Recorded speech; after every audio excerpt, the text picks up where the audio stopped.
Welcome to NMP में आपका स्वागत है। आज मैं आपको इंग्लिश स्पोकन सिखाऊंगा स्टार्टिंग से। अगर आपको इंग्लिश में कुछ भी नहीं आता है, स्पोकन में आपको कुछ भी नहीं आता, मैं आपको जीरो लेवल से सिखाऊंगा। ओके, सो स्पोकन के लिए आपको सबसे पहले A to Z अल्फ़ाबेट आना चाहिए। क्या आना चाहिए? A to Z alphabet. I think ये बचपन से हम पढ़ते आ रहे हैं तो सभी को पता होगा। ठीक है, अब अपने को पता है A to Z में 26 लेटर्स होते हैं, 26 अल्फ़ाबेट होते हैं। क्या होते हैं? 26 अल्फ़ाबेट, जिसमें से वेरी इंपॉर्टेंट 5 वोवेल्स होते हैं। क्या होते हैं? वोवेल्स। ओके, वोवेल्स कौन कौन से होते हैं? A, E, I, O, U, ये 5 अपने क्या होते हैं? वोवेल्स। अब और कभी कभी Y भी वोवेल्स रहता है। ये क्यों रहता है और वोवेल्स इनको क्यों बोलते हैं, मीन एक डिफरेंट वीडियोस में आपको बताऊंगा ये सारी चीज़ें। ओके, नाउ रिमेनिंग 21 अल्फ़ाबेट्स, इनको हम बोलते हैं कॉन्सोनेंट। क्या बोलते हैं? कॉन्सोनेंट। आप लोगों को पता होगा, हम हिंदी में अ से आ पढ़ते हैं, उनको हम स्वर बोलते हैं। ओके, और कॉन्सोनेंट क से ज्ञा, उनको हम व्यंजन बोलते हैं। ठीक है, सो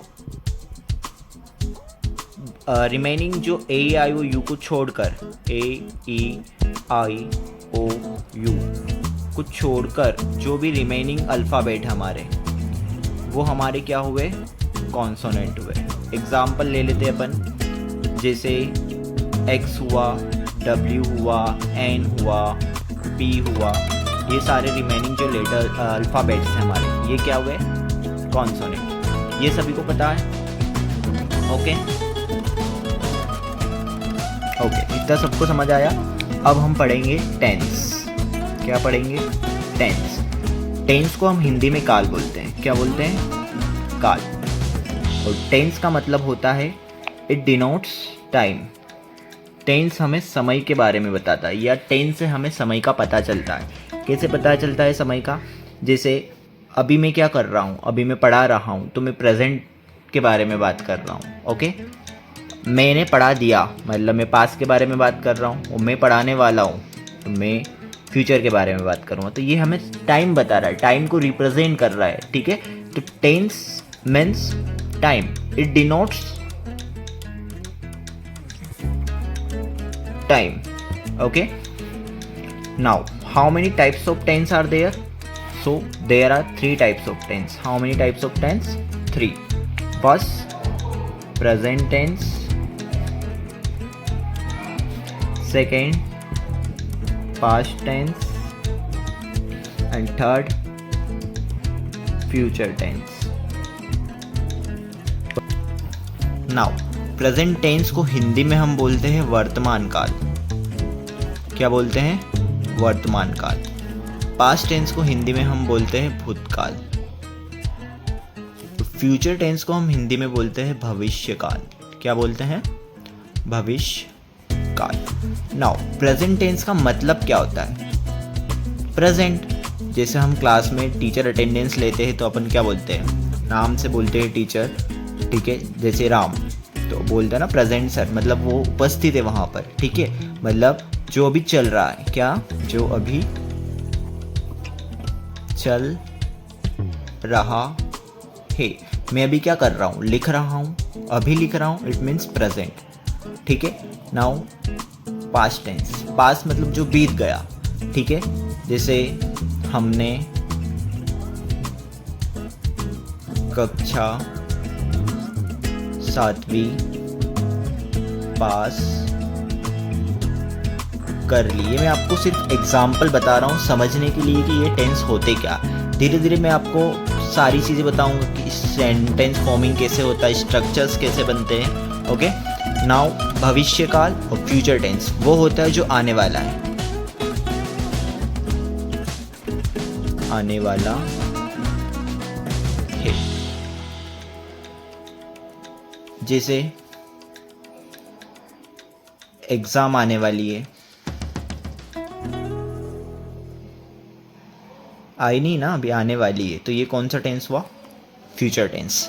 तीनों टेंस समझ में आ गए, प्रेजेंट, पास्ट, फ्यूचर। प्रेजेंट मतलब जो भी चल रहा है, पास्ट जो बीत गया है, फ्यूचर जो आने वाला है। तीनों अच्छे से समझ में आ गए सबको। ओके, नाउ प्रेजेंट टेंस के 4 पार्ट्स होते हैं। कितने पार्ट्स होते हैं? 4। फर्स्ट, प्रेजेंट इंडेफिनिट, ठीक है। फिर होता है प्रेजेंट कॉन्टिन्यूस, फिर होता है प्रेजेंट परफेक्ट और होता है प्रेजेंट परफेक्ट कॉन्टिन्यूस। बट आज हम सिर्फ प्रेजेंट इंडेफिनिट पढ़ेंगे। क्या पढ़ेंगे? Present indefinite. आपको इसमें सिर्फ इतना याद रखना है कि प्रेजेंट इंडेफिनिट टेंस को हम पहचानेंगे कैसे। कैसे पहचानेंगे? सर, जिस भी सेंटेंस के अंत में या आखिरी में ता है, ती है और ते है आता, ये हमारी आइडेंटिटी हुई। क्या हुई? आइडेंटिटी। इससे हमको पता चलेगा कि सर ये जो टेंस है ये प्रेजेंट टेंस है, सॉरी प्रेजेंट इंडेफिनिट टेंस है, ठीक है। सो फॉर एग्जांपल लिखते हम रोहन बाजार जाता है। कैसे पता चला हमको कि ये टेंस प्रेजेंट इंडेफिनिट है? ता है आया, ठीक है। यहाँ पर आइडेंटिटी बताई थी ता है। ओके, सो हमको पता चल गया ये टेंस प्रेजेंट इंडेफिनिट टेंस। अभी इसको इंग्लिश में कन्वर्ट करना है, वो मैं आपको बताऊंगा कि कैसे कन्वर्ट करते हैं। ओके, अब इसकी हेल्पिंग वर्ब जो होती है, प्रेजेंट इंडेफिनिट की हेल्पिंग वर्ब होती है डू और डस, ठीक है। अब हेल्पिंग वर्ब को हम हिंदी में बोलते हैं सहायक क्रिया, जो कि सेंटेंस जब बनाते हैं तो उसमें हेल्प करती है, ठीक है।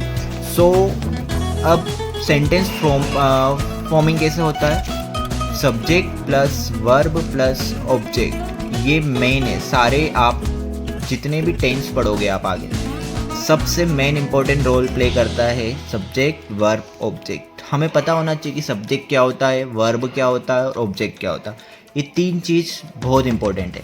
नाउ सब्जेक्ट क्या होता है? सर, हमने तो पढ़ा है कि सब्जेक्ट हमारे होते जैसे मैथ्स हुआ, साइंस हुआ, इंग्लिश हुआ, बट स्पोकन में सब्जेक्ट क्या होता है? The person who works, the person who works, और जो कार्य कर रहा है, ठीक है। फॉर एग्जाम्पल, मैं अभी क्या कर रहा हूँ? लिखने का कार्य कर रहा हूँ, तो मैं क्या हुआ? सब्जेक्ट हुआ, ठीक है। मैं बाजार जा रहा हूँ, तो मैं क्या हुआ? सब्जेक्ट हुआ। मैं कहाँ जाने का कार्य कर रहा हूँ? बाजार, तो मैं क्या हुआ? सब्जेक्ट हुआ। हम पढ़ाई कर रहे हैं, हम क्या काम कर रहे हैं? पढ़ाई करने का काम कर रहे हैं, तो हम क्या हुआ? सब्जेक्ट हुआ, ठीक है। इस तरीके से हम सब्जेक्ट को पहचानेंगे। Now very important, how many types of subject are there? So there are 2 types of subject. First singular and second plural, ठीक है। हमने हिंदी में भी पढ़ा है, सिंगुलर को हिंदी में बोलते एक वचन, प्लूरल को हिंदी में बोलते बहुवचन। नाउ सिंगुलर में क्या क्या आता है? सिंगुलर में था ही, मतलब होता है वह लड़का, ठीक है। This is very important. She, वह लड़की, सिंगल पर्सन के लिए यूज हो रहा है, करेक्ट। नाउ इट मतलब होता है वस्तु। क्या होता है इट? मतलब वस्तु। नाउ नेम मीन्स एक नाम, हम एक नाम की बात कर रहे हैं यहाँ पर, वो सिंगुलर में आएगा। नाउ हु मतलब होता है कौन, ये भी किस में आएगा? सिंगुलर में। नाउ प्लूरल, आई मतलब मैं, वी मतलब हम, यू मतलब तुम, दे मतलब वे, और टू नेम मतलब 2 नाम, जैसे राम और रमन। सो ये किस में आया? प्लूरल में। और राम अकेला किस में आया?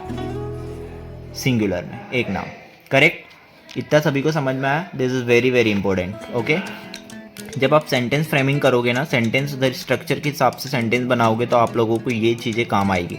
ठीक है, सपोज मैंने बोला मैं मार्केट जाता हूँ, ठीक है, मैं मार्केट जाता हूँ, तो मैं प्लूरल है कि सिंगुलर में, ठीक है, उस हिसाब से हेल्पिंग वर्ब के साथ साथ इनको हमें लगाना पड़ेगा। Correct, not verb. वर्ब का मतलब, वर्ब को हम हिंदी में क्या बोलते हैं? क्रिया। ठीक है, वर्ब का मतलब होता है क्रिया। ठीक है, वर्ब वो होती द एक्शन एंड रिएक्शन, और जो सुबह से लेकर शाम तक हम क्रिया करते हैं उसे हम वर्ब बोलते हैं। ठीक है, जो सुबह से लेकर शाम तक क्रिया करते हैं, दिस इज कॉल्ड वर्ब। और हमेशा बोल सकते हैं जिसके अंत में ना आता उसे भी वर्ब बोलते हैं, बट ये पूरी करेक्ट डेफिनेशन नहीं है। ठीक है, सो जैसे खाना हुआ, पीना, नहाना, जाना, ठीक है, गो, कम, रन, लाइक दैट। वर्ब सभी को समझ में आ गई? इट्स वेरी, एग्जाम्पल लिख देता हूँ कुछ, जैसे रन मतलब दौड़ना, गो जाना, कम आना, ऐसी बहुत सारी वर्ब्स होती है। Correct, now object. ऑब्जेक्ट क्या होता है? सर जिस पर काम चल रहा है वो ऑब्जेक्ट होता है। करेक्ट,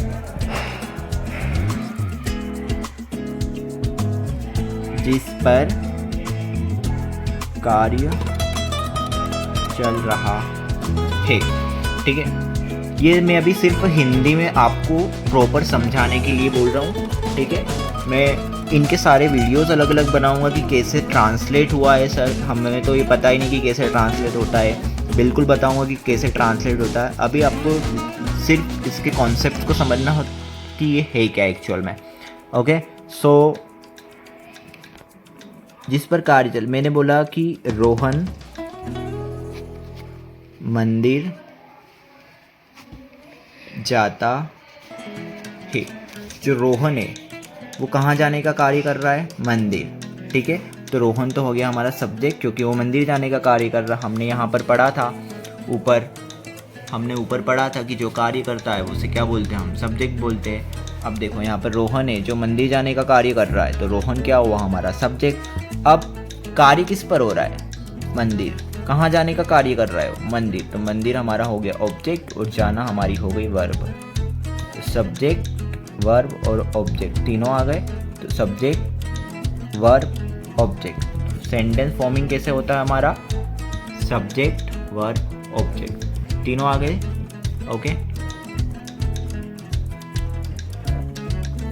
ओके, इतना अभी सभी को समझ में आ गया, कॉन्सेप्ट क्लियर हुआ। अब नेक्स्ट वीडियोस में मैं आपको बताऊंगा कि जो सेंटेंस फ्रेमिंग है वो कैसे होती है, सेंटेंस को ट्रांसलेट है हिंदी में, आपको सेंटेंस है हिंदी इंग्लिश में उसको कैसे कन्वर्ट करना है।